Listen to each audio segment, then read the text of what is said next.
নরেন্দ্র মোদী 12 বছর ধরে গোটা দেশটাকে প্রায় শেষ করে ফেলছেন এবং এই 12 বছরে তার প্রধান কাজ যেটা হয়ে দাঁড়িয়েছে সেটা হচ্ছে সংবিধানকে না মানা, সংবিধানের শর্তগুলিকে উপেক্ষা করা এবং মানুষের অধিকার সেগুলোকে কেড়ে নেওয়া। সেই নরেন্দ্র মোদী কলকাতায় এসছেন। কলকাতাবাসী তাকে দেখবেন, সারা ভারতবর্ষ তাকে দেখবেন। আমরা এই কথাটা বলতে চাই যে তার কি কোনো লজ্জা আছে? তিনি কি বলবেন? তিনি কি বলবেন যে বাংলার 2 লক্ষ কোটি টাকা যে বকেয়া আছে সেটা দিয়ে দেওয়ার ঘোষণা করব আজ? তিনি কি একথা বলবেন যে বাংলায় যত মানুষকে মানুষের নাগরিক অধিকার কেড়ে নেওয়া হয়েছে তার নেতৃত্বে সেগুলো তিনি ফিরিয়ে দেবেন? তিনি এসব কথা বলবেন না।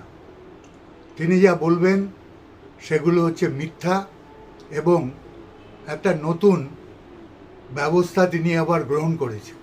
সেটা হচ্ছে বাংলায় তিনি কত উন্নতি করছেন বাংলার জন্য। বড় বড় খবরের কাগজে 1 পাতা করে বিজ্ঞাপন দিচ্ছেন।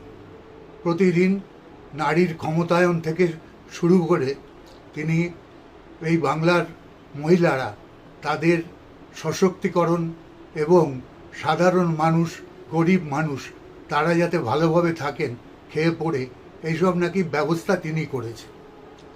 তো আমরা একথা ভুলি যে তিনি কম মুখে কথা বলেন।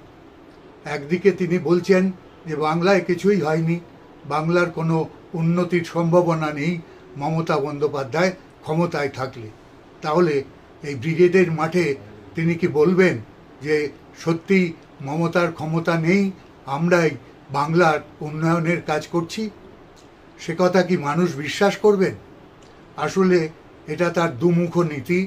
এই দুমুখ নীতির কারণেই আজকে বাংলার মানুষ তার প্রতি সমর্থনের যে জায়গা, সেই সমর্থনের জায়গা প্রতিদিন কমে যাচ্ছে। কাজেই এই যে কবার ভোট হয়েছে তিনি ক্ষমতায় আসার পর প্রত্যেকবারই তাদের ভোটার সংখ্যা কমে যাচ্ছে।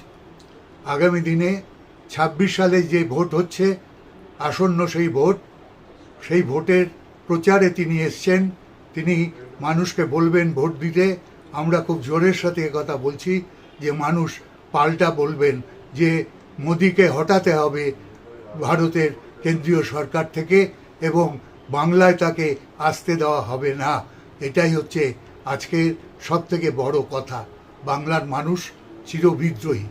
তাদের একথা মনে করলে ভুল হবে যে তারা শান্তি কেন।